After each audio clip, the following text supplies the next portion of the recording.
Keith Mccurdy, aka Bang Bang, has made a reputation for himself by tattooing A-list celebrities. However, the luxury tattoo artist has been accused of being a money-hungry, vindictive, and controlling boss who stepped on people to get where he is. Today we're going to find out if Bang Bang is a misunderstood revolutionary in the tattoo industry, or if he's something much more sinister.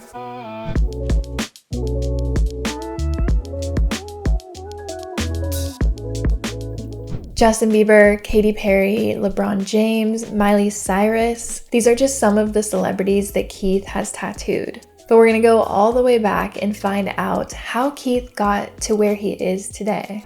So Keith grew up in Claremont, Delaware, and both of his parents were teenagers when he was born. So his dad was 16 and his mom was just 17 years old.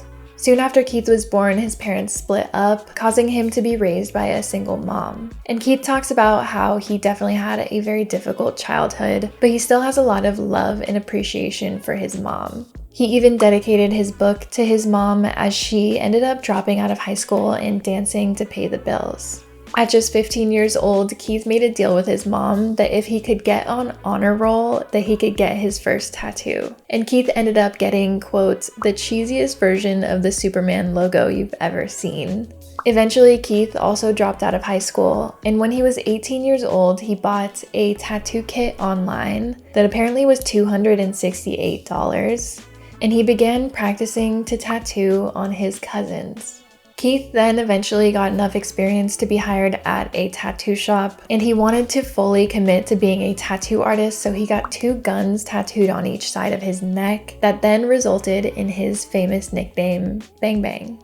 Keith then moved out to New York City because he said that there's more people in New York City and thus there's more skin to tattoo. And he ended up working at Whatever Tattoo, and this is where his career changes forever.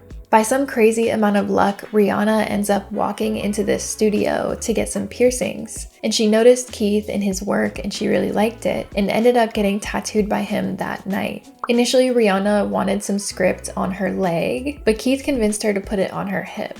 And Rihanna ended up really respecting that he firstly didn't know who she was and wasn't afraid to suggest a better idea to her. Rihanna said, quote, the thing I value most about Bang Bang is his honesty. He will never tattoo a bad idea. He has shut down so many of my crazy ideas, or he'll correct them and turn them into something great. Randomly meeting Rihanna that night really launched Keith's career as a celebrity tattoo artist, as Rihanna introduced him to all of her celebrity friends. Katy Perry then ended up taking Keith on tour with her to tattoo. Justin Bieber heard about Keith and had him tattoo on his private jet while in the air. And I think a huge part of Keith's success is his accessibility to these celebrity clients. He talks about getting days' notice and flying across the country to tattoo celebrities. In an interview with NPR, Keith said, I have to sort out my whole world to get it done, but saying yes and making sure I'm able to do it is what really laid the foundation for the opportunities that came. And at this time, Keith is jumping around different tattoo shops, and not everyone in the tattoo industry is happy with how Keith is handling things. Keith said, quote, people told me I stepped on people to get where I am. I don't think I've stepped on people, but I pushed them out of my way. Wouldn't everyone? I want to say no, everyone wouldn't do that. But Keith's strategies were working, and Keith was blowing up online in a way that tattoo artists hadn't ever done before. Keith was posting these tattoos on MySpace and on Facebook, eventually Instagram. And before this, tattooers only really became well known via word of mouth in the tattoo community. So Keith is going out and setting a new standard for tattoo artists. Some of you may recognize the famous lion portrait that Keith did on Cara Delevingne in 2013. When Cara Delevingne posted this tattoo on Instagram, Keith started gaining hundreds of thousands of followers. And that was really new for tattoo artists at the time. And we're going to talk more about this lion tattoo a little bit later on. But moving forward, in 2015, Keith releases his book, Bang Bang, My Life in Ink.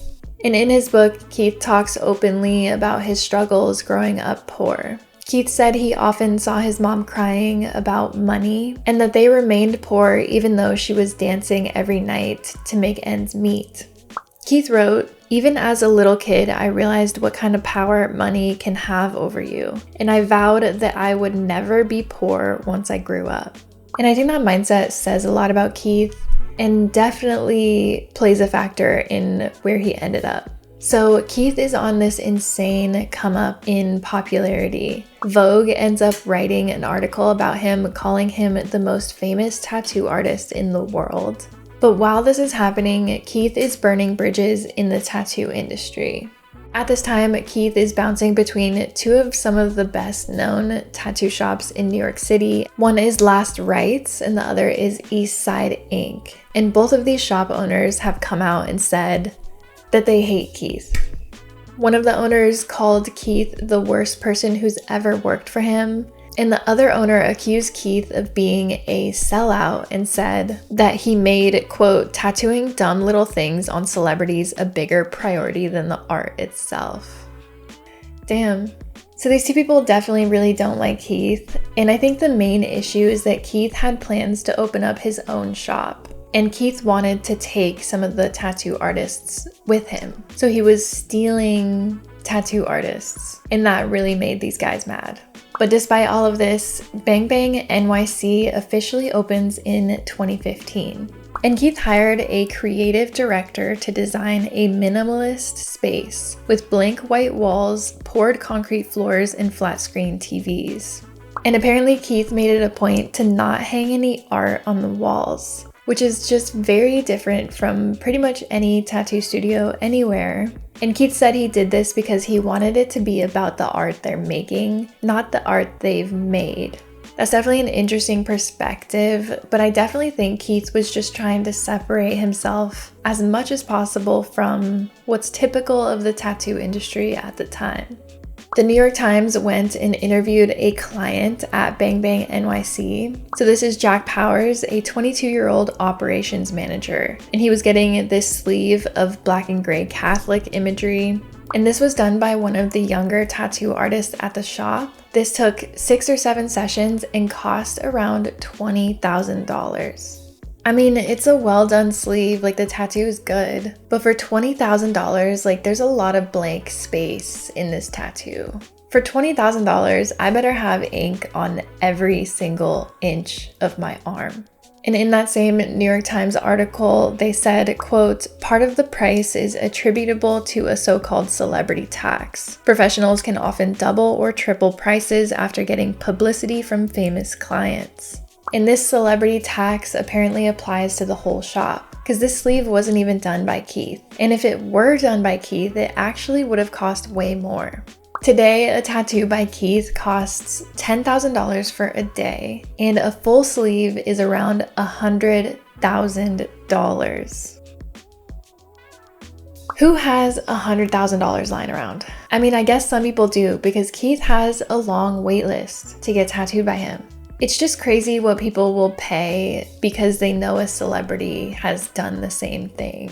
And when you think of celebrity tattoos, like you don't always think about good quality tattoos. In fact, it's often the opposite. And that's not to say Keith doesn't do good work. I think his work is good. But $100,000 good? I don't know. If I could think about a tattoo that's maybe worth $100,000, I would say like a Nisako bodysuit. Like if you paid $100,000 for that, I'd be like, okay, that's worth it. And that's not to say that Keith's tattoos aren't good. Technically, he's a good tattoo artist, but I really think that celebrity tax is a huge factor in that price tag. Regardless, Bang Bang NYC becomes one of the most popular and expensive tattoo studios in the world. And by 2018, Keith opens up a second Bang Bang NYC in New York on Grand Street in Soho. And apparently this is like a super luxury area. And the tattoo shop is surrounded by luxury fashion brands. And the renovations for this new studio cost an estimated $1.8 million. This is just crazy money. It doesn't even feel like real numbers. The Bang Bang NYC website calls their studios unlike any tattoo studio on the planet. Hypebeast also wrote an article about this studio saying the ultra-modern design appears to be straight out of a sci-fi movie set. The shop is filled with white walls, digital screens, black marble tables. Apparently there's a koi fish tank on the ceiling, and guests are greeted with Fiji water bottles. Miley Cyrus is quoted to say, "It's like the Apple store in here," which I think was supposed to be a compliment. Is this flashy luxury tattoo studio all it's cracked up to be? Maybe not. Let's get into some of the accusations against Keith and Bang Bang NYC. Firstly, it's pretty well known that micro tattoos don't hold up very well over time. You're looking at like 5 to 10 years of a pretty okay looking tattoo. And I don't think there's anything inherently wrong with micro tattoos as long as your clients know what to expect. But some people have complained that tattooing this way, especially with such a high price tag, is a little bit scammy. And we can take Cara Delevingne's lion tattoo as a great example of this. When the tattoo was first done, it looked good. It's really crisp, it's really clean, super small. But now the tattoo just kind of looks like black shading on the knuckle. It doesn't really look like anything at all, and this is 10 years old. Now, apparently, Cara Delevingne paid Keith, in quotes, "a blunt so strong he could barely keep his eyes open." But if you were any regular person, this may have cost thousands of dollars. And a lot of people would probably say that's not worth it.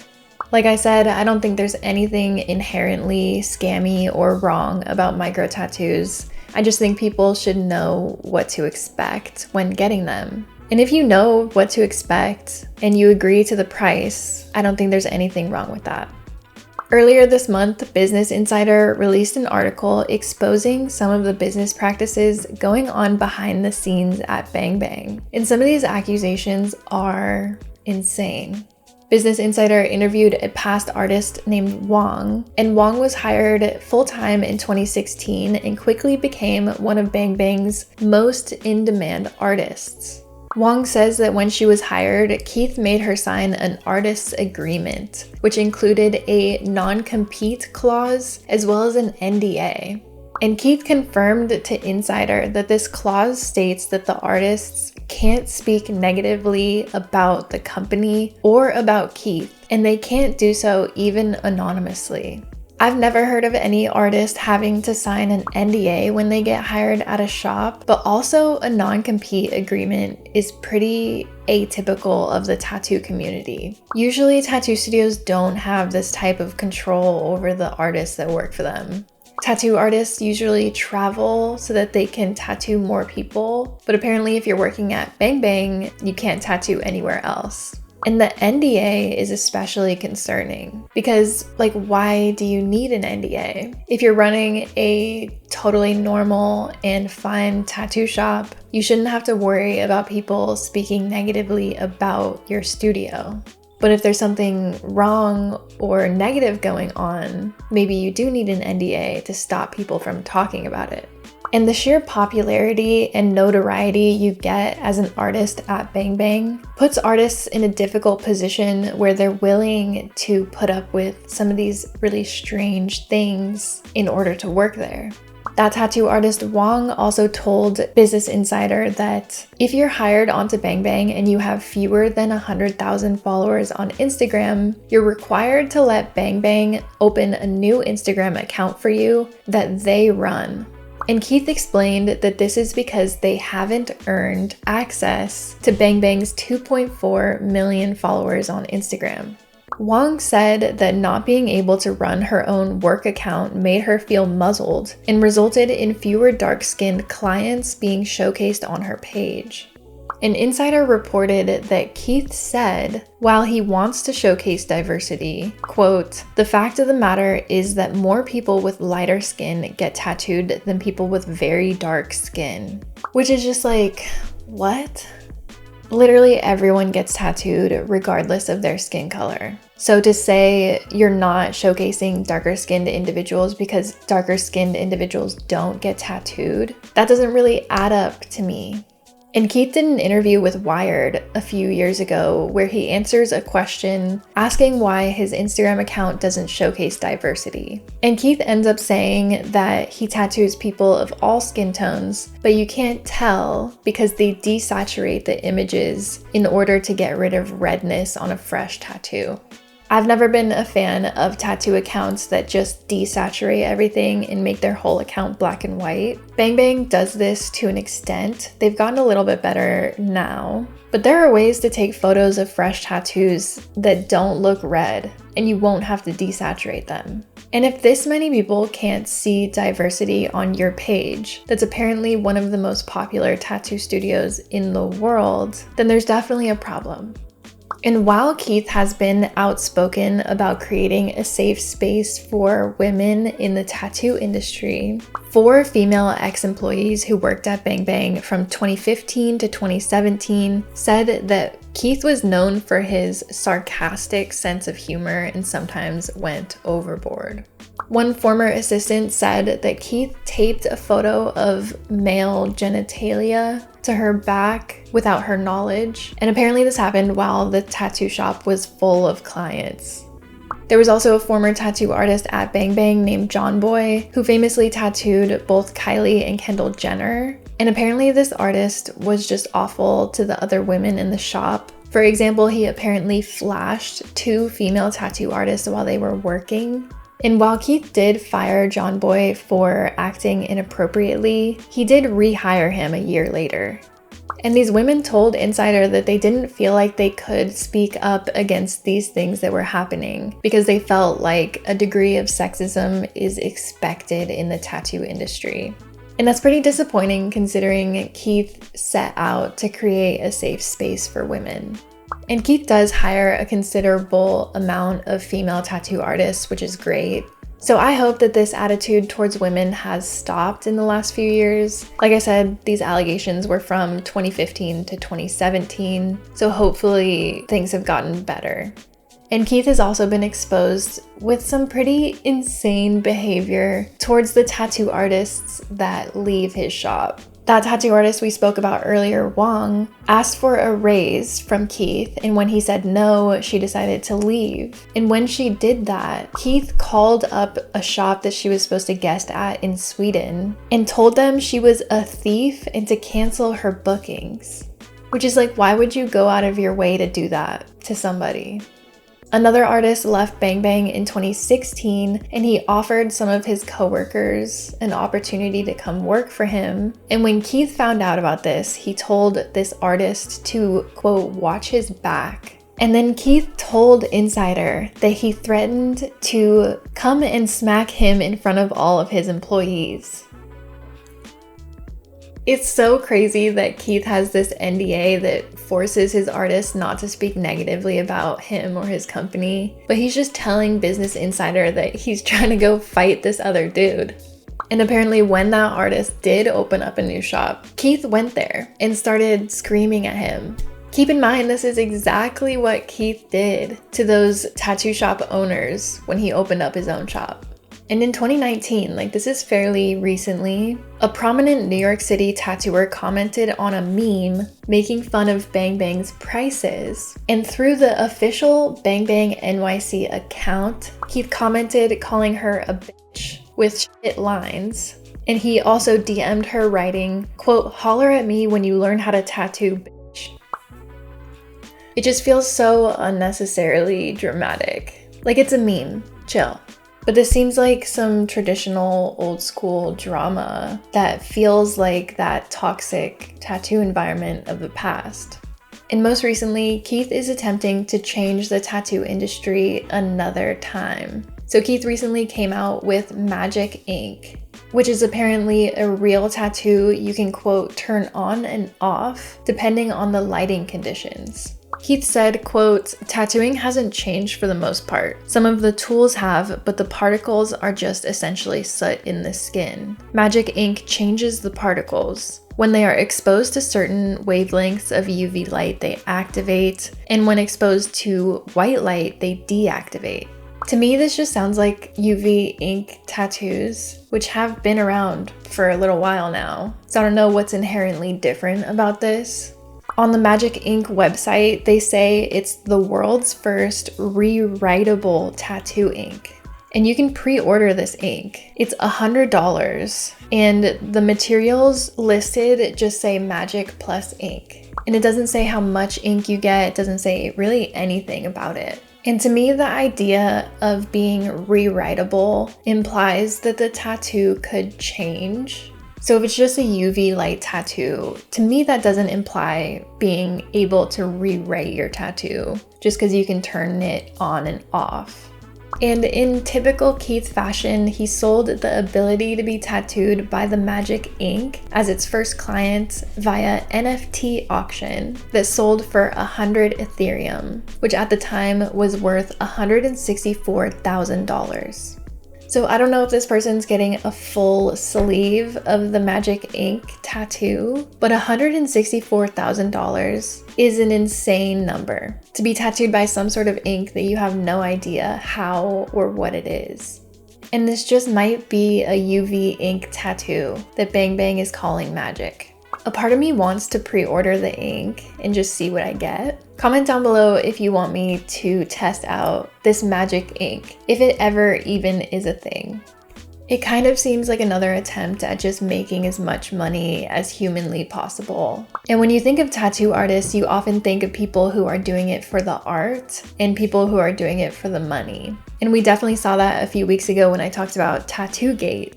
Keith is like Tattoo-gate times 10. These prices are ridiculous. And while I do appreciate Keith for pushing the tattoo industry forward, I think he is doing a lot to change the industry. I do think there's a way to do that without the insane price tag. But with that, I would love to know what you all think about this whole situation. What do you think about how Keith came into the tattoo industry and how he became famous in the tattoo industry? And what do you think about some of his business practices, as well as some of his business ventures that feel very money oriented? I think Keith is definitely a flawed person. I wouldn't get tattooed by him. I don't have the money to get tattooed by him. But even if I did, I wouldn't get a tattoo by him. But let me know, would you get a tattoo by him if you could? But that is all I have for you all today. If you've made it to the end of this video, thank you so much. I really appreciate it. If you have, leave me this emoji in the comments so that I know that you are a real one. Bye everyone.